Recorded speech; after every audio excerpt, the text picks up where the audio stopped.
हम दोबारा, ये रिकॉर्ड कर रही है, एक बार हुकूमत को दोबारा कह रहे हैं, हमारे सब्र का इम्तिहान मत लो। अस्सलामुअलैकुम दोस्तों, उम्मीद है आप तमाम हजरात खैर और आफ़ियत के साथ होंगे। अल्लाह करे कि आप तमाम हजरात को खैर और आफ़ियत के साथ रखें। हेलो, अगर हमारी आवाम पानी में भीगकर यहाँ पर इतने घंटों से बैठी है तो हमारा भी फर्ज है कि हम आपके साथ वैसे ही खड़े रहे। हमारे लिए अल्हम्दुलिल्लाह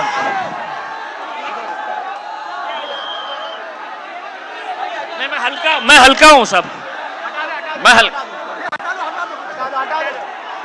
एक के ऊपर एक रख दल। अरे नहीं, अच्छा माइक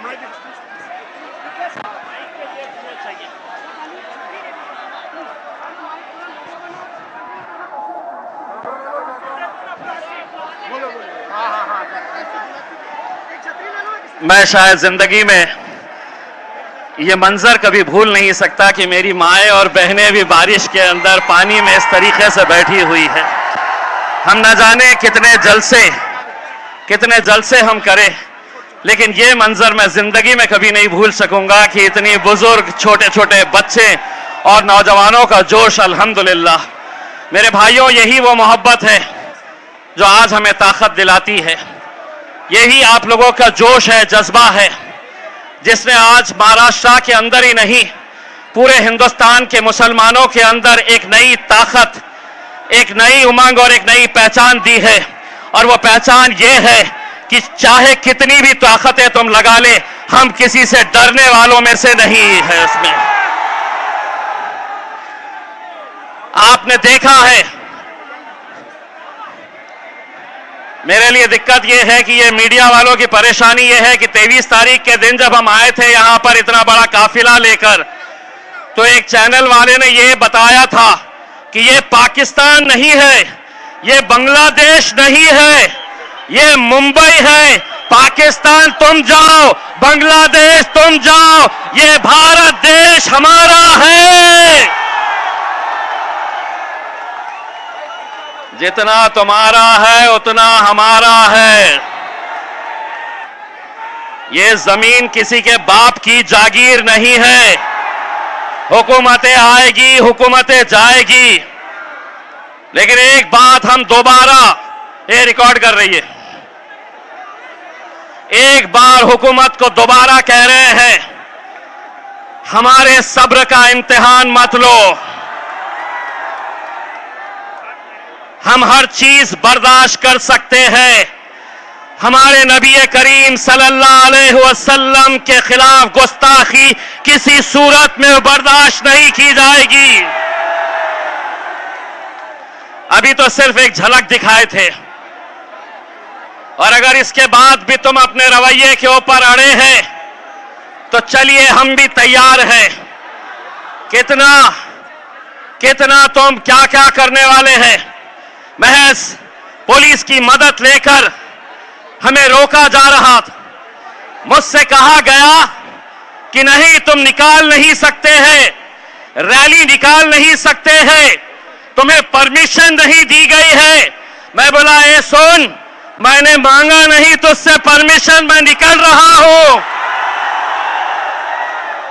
और हुकूमत की आंखों में आंखें डालकर मैंने ये कहा कि पहले तो मैंने जब ऐलान किया कि 23 तारीख को मुंबई चलना है, तो उस वक्त मैंने ऐलान किया था कि महाराष्ट्र के इतिहास में इतनी बड़ी रैली देखी नहीं गई होगी।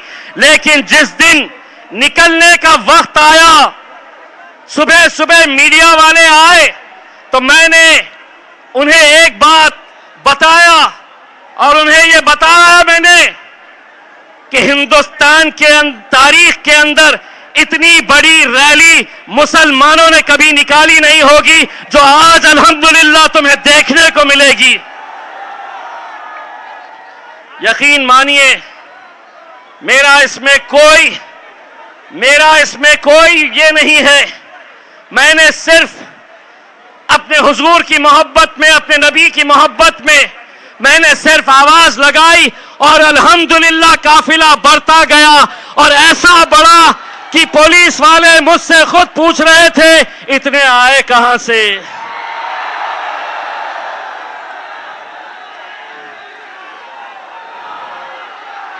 मैंने उस रैली के बाद मुझे कोई गुलबर्गा कर्नाटक से फोन करता है कि इम्तियाज भाई हमारी 40 गाड़ियां तैयार है। कोई उत्तर प्रदेश से, कोई गुजरात से कहता है कि आवाज दो हम पहुंच जाएंगे। आज मैं हुकूमत को आवाज दे रहा हूं, सुधर जाओ। इसमें सौदा नहीं होगा, किसी तरह का कोई समझौता नहीं होगा। मुझे इस बात का बड़ा अफसोस है कि उस रैली के बाद जो हमारे अपने हैं, जो अपने आप को मुसलमान कहते हैं, जिन्हें मालूम है कि मुसलमानों के लिए हमारे नबी करीम सल्लल्लाहु अलैहि वसल्लम, हम उन्हें अपनी जान से ज्यादा मोहब्बत करते हैं, उनके लिए जान कुर्बान करने के लिए तैयार है। उन्होंने मीडिया से कहा कि नहीं, ये जो इतने सारे लोग आए हैं इन्हें सियासत करना है, इन्हें राजनीति करना है। अरे मेरे आका के नाम के ऊपर ऐसे सौों से कुर्सियां कुर्बान करेंगे हम, कोई फर्क नहीं पड़ता। 22 तारीख की रात मुझे यह बताया गया कि इम्तियाज भाई इतना बड़ा आप रिस्क मत लीजिए। पहले आप खासदार थे, मेंबर ऑफ पार्लियामेंट थे, आपकी हिफाजत करने की जिम्मेदारी सरकार की थी। आप इतने सारे लोगों को लेकर निकल रहे, अगर कुछ हो गया तो आपके ऊपर आएगा। मैंने कहा ये जितने लोग चल रहे हैं ये सिर्फ एक आवाज के ऊपर चल रहे हैं और वो आवाज यही है कि तेरा मेरा रिश्ता क्या, तेरा मेरा रिश्ता क्या। ये सोच रहे थे कि तुम ही लगाओगे। अरे अल्हम्दुलिल्लाह इसके लिए हम अपनी जानें कुर्बान कर सकते हैं। सुनो, इसके लिए हम अपनी जानें कुर्बान कर सकते हैं। तो एक मर्तबा जाकर एकनाथ शिंदे, देवेंद्र फडणवीस, अजीत पवार, वो रामगिरी का गला पकड़ के बाहर लाओ, नहीं तो हमको बताओ। कोई भी भगवा चोला पहनकर मैं साधु, मैं महाराज, और हद तो ये हो गई मुख्यमंत्री साहब, आप महाराष्ट्र के मुख्यमंत्री हैं, आप किसी एक जात के और किसी एक धर्म के नहीं है। मेरे भी मुख्यमंत्री हैं आप, लेकिन मुख्यमंत्री एकनाथ शिंदे कितने होशियार हैं। अब मैं आपको बताता हूं, जब ये रामगिरी ने हुजूर के खिलाफ गुस्ताखी की तो दूसरे ही दिन एकनाथ शिंदे आए, उसको बाजू बिठाया और उन्होंने कहा मराठी में, तुमच्या केशालाही हाथ लावू देणार नाही, तेरे बाल को भी धक्का नहीं लगने देंगे। 2 दिन पहले मैंने उसकी तस्वीर देखी तो पता चला वो तो गंजा है, टखला है, बाल ही नहीं है। आप गौर से उसकी तस्वीर देखो, टखले को बोल रहे तेरे बाल को भी धक्का नहीं लगने देंगे।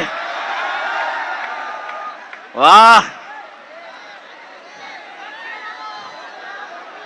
आप समझे ये कौम मुर्दार हो चुकी है, इनमें जान बची नहीं है, इनके तरफ से कोई बोलने वाला नहीं है, इनके तरफ से कोई आवाज उठाने वाला नहीं है।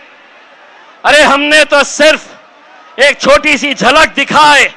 जिस दिन दोबारा ये ऐलान करेंगे, कोई इसके अंदर हम नहीं चाहते हैं कि कोई राजनीति का झंडा इसमें आए, किसी पार्टी के बैनर के तले नहीं। लेकिन मैं इस महाराष्ट्र के और इस मुल्क के मुसलमानों से हाथ जोड़कर यह अपील करना चाहता हूं, कब तक हम इस तरह बटे रहेंगे? अगर आज इस हद तक बात पहुंच चुकी है कि हमारे नबी के खिलाफ भी अगर गुस्ताखी खुलेआम हो रही है और हम अलग अलग उसमें बटे हुए हैं, मेरे भाइयों, एक बार बाहैसियत मुसलमान हमको एक ताकत बनकर खड़े रहना है। तुम रहो किस जमात में रहना चाहते, किस पार्टी के अंदर रहना चाहते हैं तुम रहो, लेकिन इस मामले के अंदर अगर एक आवाज बनकर खड़े रहे, यकीन मानिए इस कौम के अंदर इतनी ताकत है कि अच्छी अच्छी हुकूमतों को यह झुका सकती है। मेरे भाई, हमसे हमारे दूसरे गैर कौम के लोग पूछते हैं कि आखिर आपके मोहम्मद पैगंबर मुस्तफ़ा सल्लल्लाहु अलैहि वसल्लम आपके लिए क्या मायने रखते हैं? तो मैं उनसे सिर्फ यही कहता हूं, हमने आंखों से देखा नहीं है मगर, हमने आंखों से देखा नहीं है मगर उनकी तस्वीर सीने में बसाए हुए है। हमने आंखों से देखा नहीं है मगर उनकी तस्वीर सीने में बसाए हुए है। मेरे भाई, उस पर कार्रवाई नहीं हुई इस रामगिरी के ऊपर, तो महाराष्ट्र के छोटे छोटे प्यादे, इतने छोटे कि जिस दिन हम तय कर लेंगे तो इंशाअल्लाह उसको लपेट के असद भाई की शेरवानी में डाल के हैदराबाद भेज सकते हैं। इत्तू सा और वो समझ रहा है कि मैं कुछ भी बोलूंगा हुकूमत मेरा साथ देगी। अरे खुद अकेले घूमता नहीं है, 6 गाड़ियां लेकर, बाउंसर्स और पुलिस वाले लेकर, अगर सही मर्द का बच्चा है तो इस इलाके में अकेले बुलेट के ऊपर आके बता, सड़क चलते लड़के तेरे को टप्पू कैसा मारेंगे। वरना आज मेरे शहर औरंगाबाद में आकर देख, इम्तियाज जलील आज भी अकेले बुलेट के ऊपर घूमता है, किसी माइकल आल में हिम्मत नहीं है कोई रोक सके। मस्जिद में घुस के बोले मुसलमानों को चुन चुन के मारेंगे। आपा हटा दो, सब हटा दिए, ये हटा दीजिएगा पीछे, ओ आपा पीछे।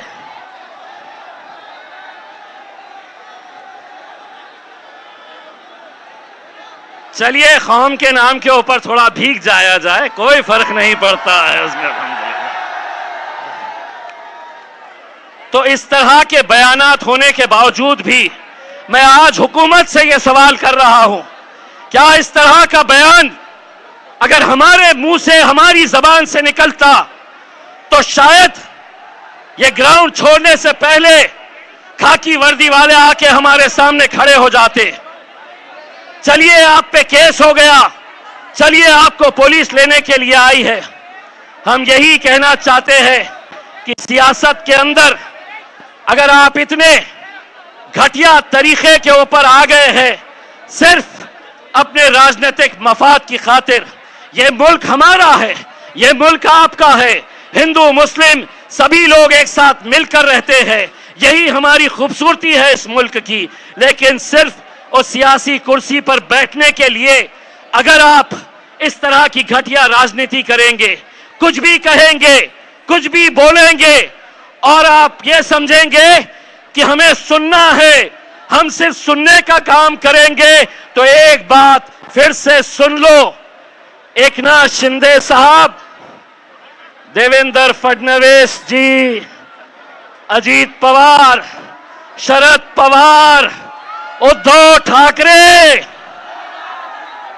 नाना पटोले और पिल्लो,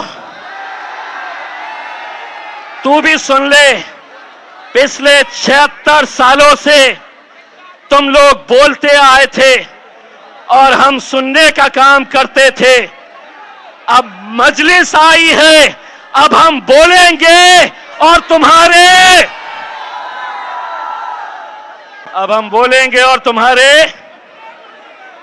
अब्बा को याद करो, उनके तुम्हारे बाप को भी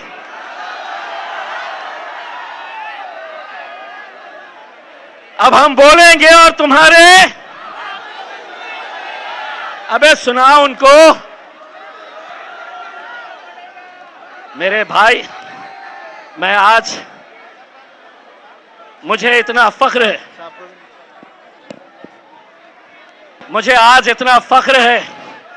मुझे आज इतनी खुशी है कि मेरे कायद बैरिस्टर असदुद्दीन अवैसी साहब जब होटल से निकल रहे थे तो उन्हें बहुत सारे लोगों ने कहा कि साहब बारिश बहुत तेज हो रही है, आज जलसा करना मुमकिन नहीं है।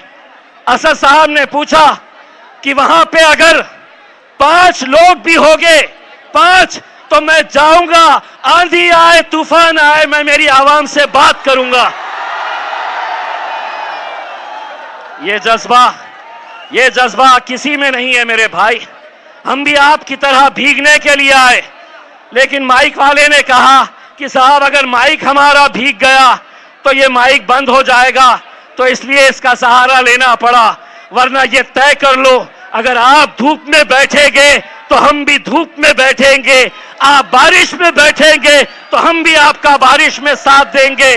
बस मैं आप लोगों से जाते जाते असद साहब को यहां बुलाने से पहले एक नारा चाहता हूं, तेरा मेरा रिश्ता क्या,